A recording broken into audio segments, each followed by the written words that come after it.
se retrouver et ouvrir sa parole ensemble. Bénis ce temps d'enseignement, ce temps d'échange aussi qu'on va pouvoir avoir et ouvre vraiment nos oreilles et nos cœurs pour qu'on soit réceptifs pour ce que tu vas nous dire ce soir et bénis aussi vraiment Johnson dans ce qu'il va nous partager. Amen.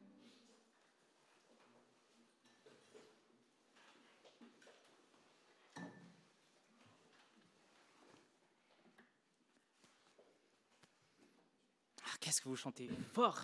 C'est encourageant d'être parmi vous et de chanter ces chants ensemble. C'était vraiment super. Gloire à Dieu. Et après ces chants, après ce partage que Magali a fait, je me dis qu'est-ce que je vais pouvoir apporter de plus. On va voir. Alors le thème de ce soir, c'est prier Dieu pour un cœur transformé. Et je suis content que pour toutes les personnes qui sont là ce soir, les gens qui sont habitués, les gens qui sont nouveaux, les gens du feu, bienvenue à tous. Pour ceux qui ne me connaissent pas, juste pour dire, je m'appelle Johnson, je suis un des responsables du groupe de jeunes. On est 5 responsables, 6 responsables maintenant. Oula. Et on est vraiment content d'accueillir chacun d'entre vous ce soir.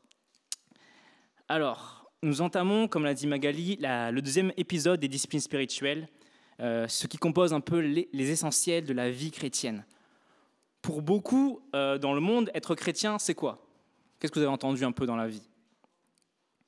Être chrétien, c'est aller à l'église, aller à la messe, suivre des règles religieuses, faire des bonnes actions, et puis voilà, c'est tout. Voilà pourquoi on a jugé important que dès le début de l'année, on puisse découvrir ensemble ce qui compose les points importants de la vie d'un chrétien, la vie d'un disciple de Jésus. Le premier volet parlait des Écritures, de la Bible. Combien il était important de s'ancrer dans ce que dit la parole de Dieu. On va passer le slide. Un petit mème pour rigoler. Vous l'avez vu? Et oui, parfois on laisse de côté la Bible, on oublie de la lire, et c'est un peu pareil pour la prière.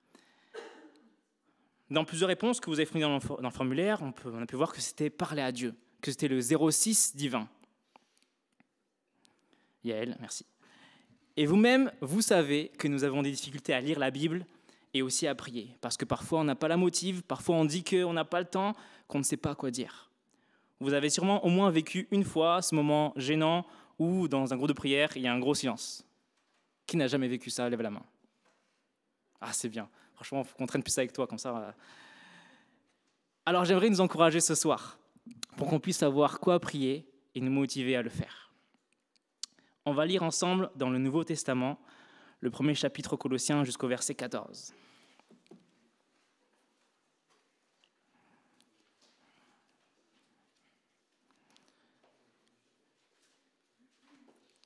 Sinon, il y a la version Summer affichée à l'écran.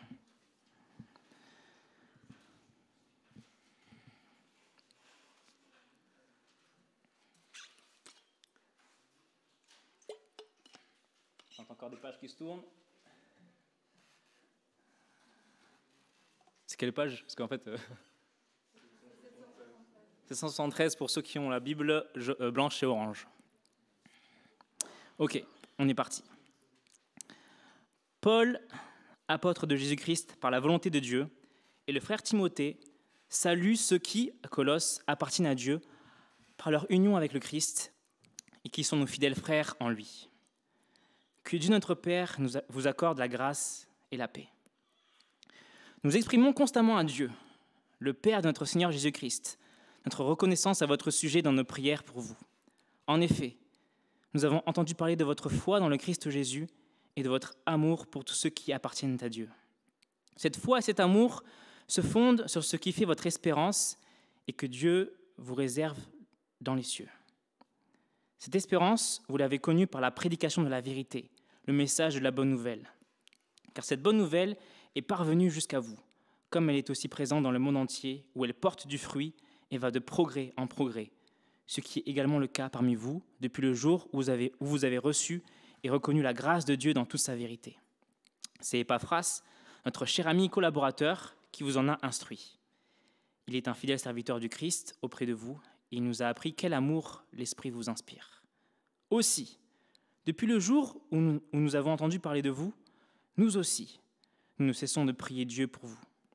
Nous lui demandons qu'il vous fasse connaître pleinement sa volonté, en vous donnant par le Saint-Esprit une entière sagesse et un parfait discernement. Ainsi, vous pourrez avoir une conduite digne du Seigneur et qui lui plaise à tous égards. Car vous porterez, comme fruit, toutes sortes d'œuvres bonnes et vous ferez des progrès dans la connaissance de Dieu. Dieu vous fortifiera pleinement à la mesure de sa puissance glorieuse pour que vous puissiez tout supporter et persévérer jusqu'au bout, et cela avec joie. Vous exprimerez votre reconnaissance au Père qui vous a rendu capable d'avoir part à l'héritage qu'il réserve dans ce royaume de lumière à ceux qui lui appartiennent. Car il nous a arrachés au pouvoir des ténèbres et nous a fait passer dans le royaume de son Fils bien-aimé. Étant unis à lui, nous sommes délivrés, car nous avons reçu le pardon des péchés. Amen. Paul écrit à l'église de la ville de Colosse, située aujourd'hui dans l'actuelle Turquie. Quand Paul écrit cette lettre, lui, il est à Rome en prison. On sait qu'il est en compagnie de Timothée. Paul n'a pas fondé l'église de Colosse, c'est Épaphras qui l'a fait. Et pourtant, on lit et on sent dans ce texte toute l'affection et l'amour dont Paul témoigne envers les chrétiens de Colosse. Ils sont un sujet de prière constant pour Paul et Timothée. Verset 3, nous exprimons constamment à Dieu, le Père de notre Seigneur Jésus-Christ, notre reconnaissance à votre sujet dans nos prières pour vous. Verset 9, aussi, depuis le jour où nous avons entendu parler de vous, nous aussi, nous ne cessons de prier Dieu pour vous. On va s'arrêter un petit instant pour regarder ensemble le parcours de l'Évangile, le parcours du message de la bonne nouvelle. Paul et Épaphras sont des collaborateurs de confiance. Ils ont tous les deux été transformés par l'Évangile. Ils se sont tous les deux convertis. Épaphras a été envoyé à Colosse.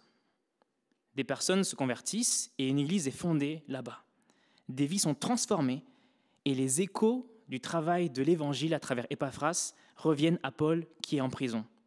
Paul entend parler de la foi nouvelle des Colossiens dans le Christ. Il entend parler de leur amour dont ils se portent les uns envers les autres. Il entend parler de l'espérance qu'ils ont et il entend voir comment l'Évangile se répand au sein de l'Église, au sein de la ville. L'Évangile en action pousse Paul à prier. La bonne nouvelle agissante dans la vie des gens doit nous aussi nous pousser à prier et même à louer le Seigneur. Et c'est ce qu'on a fait tout à l'heure. Est-ce que vous vous souvenez des baptêmes qui ont eu lieu récemment ? Il y a au moins 5 baptisés, 6 baptisés. Et qu'est-ce qui est arrivé après les baptêmes ? Maya, qu'est-ce qui s'est passé ta semaine après le baptême ? C'était le feu. Et quand les gens ils applaudissaient, quand les gens sortaient de l'eau, c'était le feu, c'était vivant, on était joyeux, on était encouragés. Parce que l'action de l'Évangile nous a poussés à être pleins de joie. Et quand on est plein de joie, on doit être aussi poussé à prier et louer le Seigneur. N'est-ce pas ? Quand notre cœur est touché par la puissance de l'Évangile, il faut se laisser conduire par notre joie et louer le Seigneur pour ce qu'il a accompli dans la vie de ceux que nous côtoyons. Paul n'a aucune prise sur l'église de Colosse. Il n'est pas sur place, il ne les connaît pas personnellement. Mais ce qu'il peut faire, et ce qu'il ne cesse de faire, c'est prier. Et c'est là un exemple à suivre, un enseignement pour nous. Qu'est-ce que l'attitude de Paul peut nous enseigner ? Elle peut nous enseigner sur les raisons pour lesquelles nous devons prier. Pourquoi nous devons prier ? 3 raisons. Dans les différentes définitions de la prière que nous pouvons trouver, j'ai cherché dans une encyclopédie biblique, et la définition de la prière, c'est supplication adressée à Dieu. J'ai cherché la définition de supplication, c'est prière adressée à Dieu. Avec soumission et instance. Mais bon. La prière, ça veut dire quoi ? C'est-à-dire que la prière est faite dans un état d'esprit aussi de soumission, de se mettre sous la souveraineté de Dieu et de lui faire confiance. C'est la première raison pour laquelle Dieu nous appelle à prier. Jésus nous enseigne à prier. Dieu veut que nous lui exprimions notre confiance à travers la prière. C'est ce qui doit nous motiver aussi à prier. C'est ce que fait Paul. Il n'a aucun contrôle sur ce qui se passe dans la ville de Colosse. mais il remet à Dieu ce qui lui tient à cœur et ce qu'il ne peut pas contrôler. Faisons-nous ça. Est-ce qu'on a ce réflexe, quand quelque chose échappe à notre contrôle, de prier et d'exprimer notre confiance à Dieu, notre dépendance à Dieu, qui va gérer le problème? On a discuté un peu tout à l'heure avec Rémi. Il y a quelque chose qui échappe à notre contrôle. Est-ce qu'on a ce réflexe de prier pour remettre à Dieu ce sujet? Par exemple, quand j'étais plus jeune, 5 ans, notre famille est devenue une famille d'accueil. Et pendant à peu près 8 ans, on a accueilli un garçon chez nous. Sa mère est décédée quand il était très jeune. Son papa était en prison. Et quand j'ai eu après 12 ans, voilà, il a quitté notre famille d'accueil. Et quelquefois, je me pose la question, qu'est-ce qui devient cette personne? Ce gars-là, qu'est-ce qui devient? Il a grandi comme si c'était mon petit frère pendant quelques années. Et je me dis, j'ai aucun contrôle sur sa vie. Je ne peux rien faire. Qu'est-ce que je peux faire? Et je n'ai pas eu ce réflexe tout de suite de prier. J'ai discuté avec mes sœurs, j'ai dit, qu'est-ce qu'on peut faire? Et c'est elles qui m'ont encouragé, ce que tu peux faire, c'est prier. Et j'avoue que je ne sais pas pourquoi je n'ai pas eu ce réflexe, peut-être parce que je n'avais pas cette intimité avec Dieu, ce réflexe de « Ah, je veux parler à Dieu de ça ». Mais en tout cas, dans ce contexte-là, je peux dire que exprimer ma confiance à Dieu en priant pour ce sujet, c'est ce que Dieu veut pour moi, pour transformer mon cœur, pour que je puisse exprimer ma dépendance envers lui. Je ne peux rien faire d'autre. C'est une première raison, exprimer notre confiance à Dieu. La deuxième raison pour laquelle Dieu nous invite à prier, à le prier, c'est que cela cultive aussi notre relation avec lui et notre amour pour lui. Lisons bien le texte. Nous exprimons constamment à Dieu, le Père de notre Seigneur Jésus-Christ. Verset 3. Au verset 9, il y a aussi, depuis le jour que nous avons entendu parler de vous, nous aussi, nous ne cessons de prier Dieu pour vous. Les prières ne sont pas adressées à n'importe qui ou exprimées dans le vent. Quand Paul prie, il ne parle pas à des gens, il parle à Dieu. Il prie Dieu. Donc quand il dit « nous exprimons constamment », ça veut dire qu'il parle constamment à Dieu. Est-ce que c'est notre cas? Paul développe cette communion, cette relation qui a commencé sur la route de Damas quand il s'est converti. Il vit pleinement cette intimité avec Dieu, cette proximité avec le Père, en lui parlant de tout ce qui lui tient à cœur. Ce qui se passe participe à renforcer sa relation avec Dieu. Il y a des choses bonnes qui se passent, il parle avec Dieu. Des choses mauvaises, il parle avec Dieu. C'est un réflexe qu'il a, et ça développe son intimité avec Dieu. Dieu veut que nous prions pour que notre communion avec lui grandisse. Est-ce que vous avez une BFF ou un BFF? À qui est-ce que vous envoyez tout le temps des snaps, des DM, des textos? Avec qui développez-vous votre intimité? Je ne vais pas dire est-ce que Dieu est votre BFF, mais l'idée c'est là. Est-ce que vous parlez à Dieu le plus souvent possible? Quand notre intimité avec lui grandit et que des choses viennent bouleverser notre cœur, des bonnes ou des mauvaises choses, alors, si notre intimité avec lui est grande, nous nous mettrons à prier. Parce que, voilà, comme l'exemple des BFF, c'est un truc qui se passe dans ma vie. Je vais snapper, je vais lui envoyer une vidéo, regarde ce qui se passe. Et c'est pareil quand on développe notre intimité de plus en plus avec le Seigneur. Non, ok. La troisième raison pour laquelle Dieu nous invite à prier, c'est celle-ci. Même si Paul n'est pas en présentiel, même s'il est situé à 1480 km de cette église, il participe à la mission qui est de répandre l'évangile de Jésus et à l'édification de ses frères. Même s'il n'avait jamais écrit cette lettre, il participerait quand même à l'édification de l'église de Colosse. C'est quelque chose qui n'est pas naturel, n'est-ce pas? Se dire qu'on participe à quelque chose alors qu'on ne fait, entre guillemets, aucune action concrète. Et pourtant, combien de fois on entend des personnes témoigner que dans les épreuves qu'elles traversent, elles se sont senties fortifiées parce que des personnes priaient pour elles. Si nous prions avec foi, croyons que nos prières ne sont pas des prières dans le vent, mais qu'elles ont un vrai impact éternel autour de nous. Mais attention, le pouvoir n'est pas dans la prière, mais en Dieu. On ne croit pas au pouvoir de la prière, mais nous croyons à un Dieu tout-puissant. C'est pour ça que nous le prions. Je redis, nous ne croyons pas au pouvoir de la prière, mais nous croyons en un Dieu tout-puissant. C'est pour ça que nous le prions. Et nous tous ici, beaucoup pour la majorité, nous sommes aussi le fruit de prière. Si nous savions combien de personnes prient pour nous, il m'est arrivé de prier avec vos parents pour vous, les autres responsables aussi.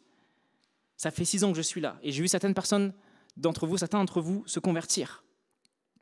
Vous croyez que ça s'est fait sans prière? Avant d'être baigné dans les eaux du baptême, vous avez été baigné dans la prière. De ceux qui ont partagé l'évangile avec vous, de vos familles, de vos amis, de vos frères et sœurs. Nos prières nous permettent d'être engagés dans des choses qui vont durer l'éternité. Quand vous êtes sauvés, c'est pour l'éternité. Quand les gens ont prié pour vous, vous êtes sauvés pour l'éternité. Et les prières qu'on fait ne sont pas inutiles. Elles ont un vrai impact éternel. Des vies peuvent être changées. Vos vies peuvent être changées.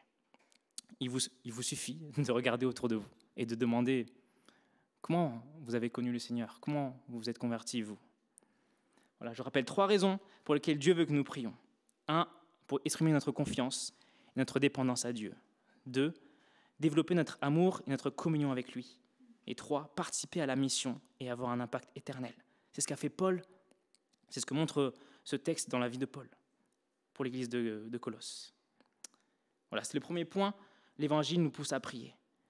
On a vu les raisons qui nous poussent à prier. Maintenant, nous allons voir comment et dans quel but. Je vais relire à partir du verset 9. Aussi, depuis le jour où nous avons entendu parler de vous, nous aussi, nous ne cessons de prier Dieu pour vous.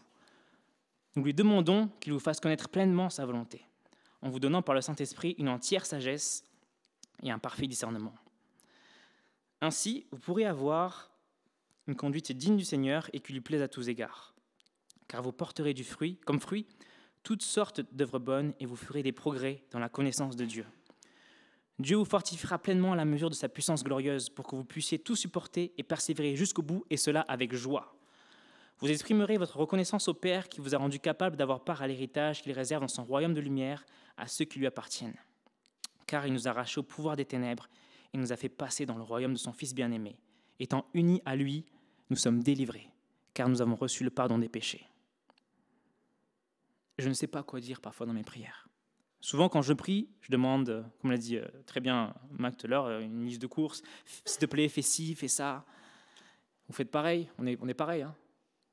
Non? Si. Nous prions pour des choses, et ce n'est pas forcément mauvais. En soi, Jésus nous enseigne aussi à demander notre pain quotidien.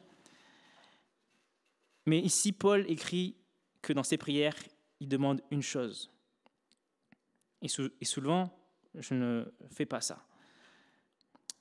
Nous lui demandons qu'il vous fasse connaître pleinement sa volonté en vous donnant par le Saint-Esprit une entière sagesse et un parfait discernement.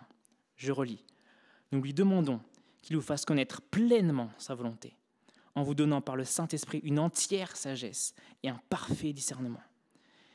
Il demande à Dieu de les remplir de sagesse et de discernement, pas de leur en donner un peu, non, tout, de manière parfaite.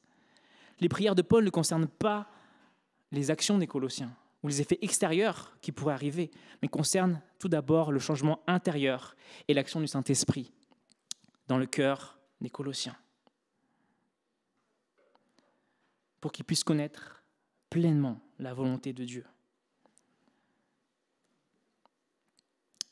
Dans la première épître de Jean, au chapitre 5, on peut lire « Nous avons auprès de lui cette assurance. Si nous demandons quelque chose conformément à sa volonté, il nous écoute. Et si nous savons qu'il nous écoute, quelle que soit notre demande, nous savons que nous possédons ce que nous lui avons demandé. » Comment connaître la volonté de Dieu? En lisant et en gardant sa parole. En lisant et en gardant ses commandements. Je peux prier pour que je réussisse dans la vie et que je sois riche. Mais je ne sais pas si c'est la volonté de Dieu. C'est pour ça aussi que c'est dangereux d'écouter certains prédicateurs et l'évangile de la prospérité qui vous promet que si vous suivez Jésus, vous serez riche et en bonne santé. Dieu ne promet pas ça dans sa parole.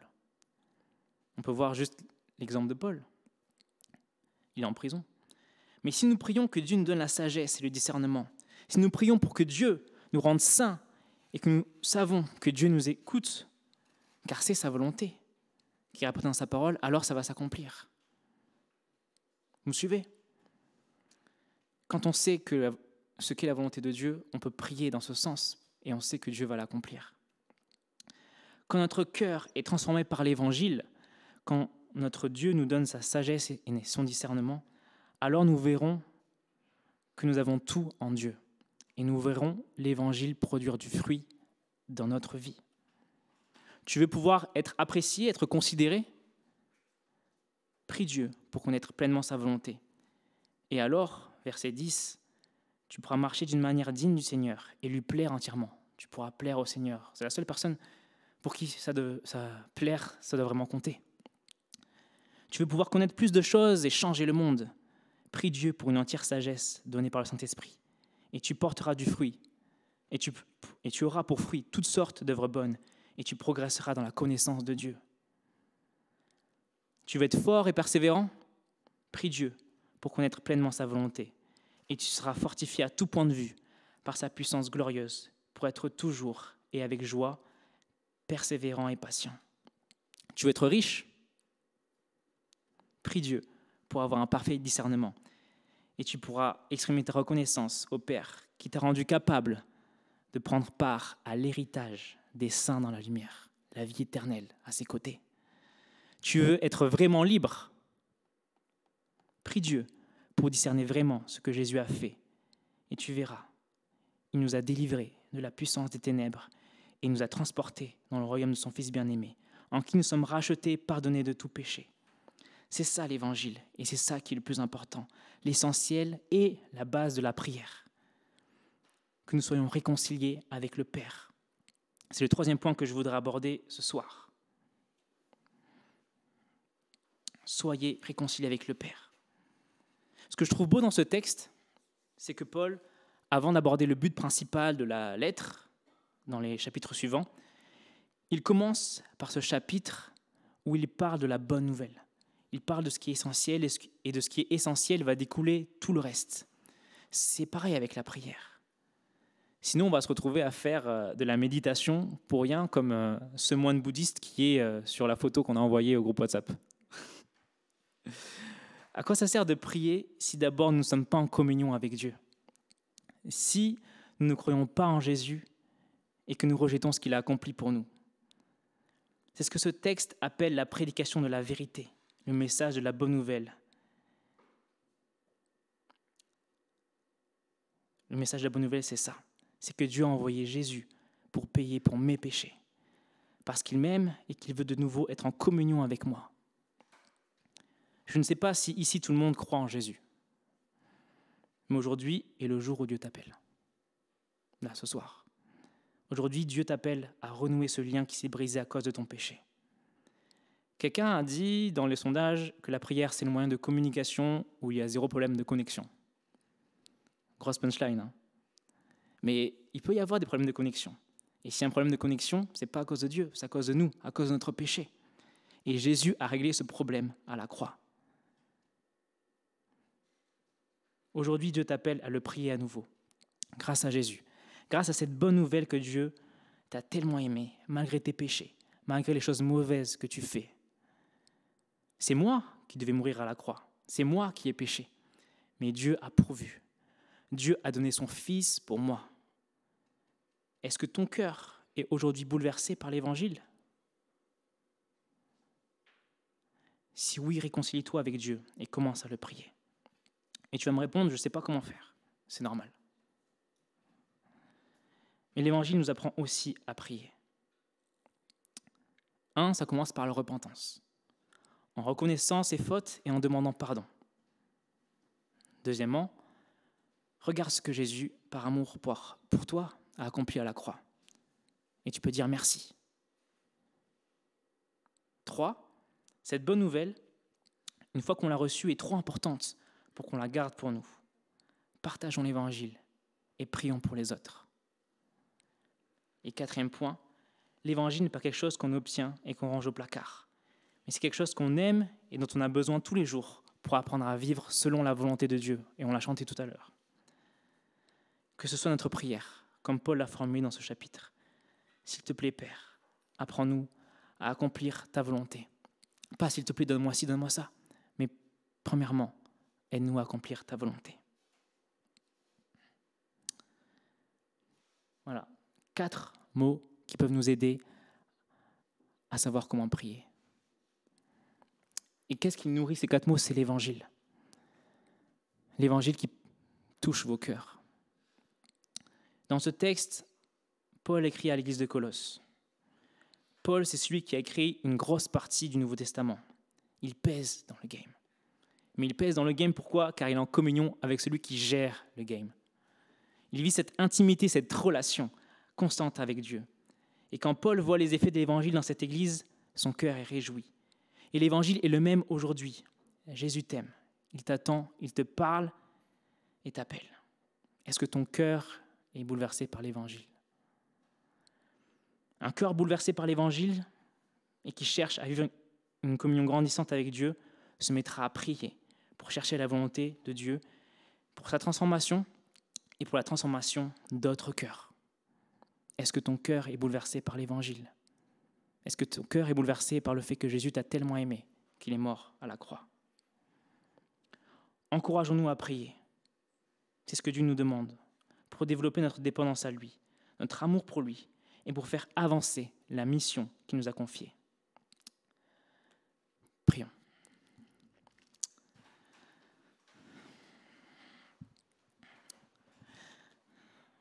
Père, je te prie, je te parle parce que c'est possible. Pardon pour mes péchés d'aujourd'hui. Merci parce que tu m'aimes et que tu me pardonnes, grâce à Jésus. Je te prie pour moi, pour mes frères et mes sœurs qui sont ici. Fais-nous connaître ta volonté, en nous donnant grâce au Saint-Esprit que tu as mis en nous, une entière sagesse et un parfait discernement, pour comprendre vraiment l'Évangile et que mon cœur n'y reste plus insensible. Amen.